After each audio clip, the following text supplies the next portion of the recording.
সকাল ৮টা রাফি নামের যুবক ঘুম থেকে উঠে। তার মা বলে, আজ জুমা, নামাজে যাস?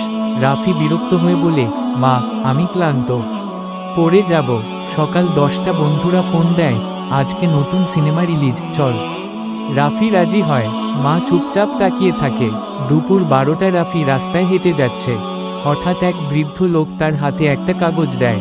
কাগজে লেখা, জুমার দিনে যে নামাজ ছেড়ে দেয় সে নিজের কল্যাণ ছেড়ে দেয়, হাদিস। দুপুর 12টা 30 রাফি সিনেমা হলে ঢুকতে গিয়ে থেমে যায়।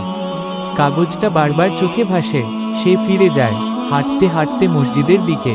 দুপুর 1টা, রাফি মসজিদের দরজায় দাঁড়িয়ে। ইমাম সাহেব খুতবা দিচ্ছেন। আল্লাহ যার অন্তর খুলে দেন সে ফিরে আসে। রাফির চোখে পানি চলে আসে। দুপুর 1টা 30 নামাজ শেষে রাফি মায়ের সামনে দাঁড়িয়ে।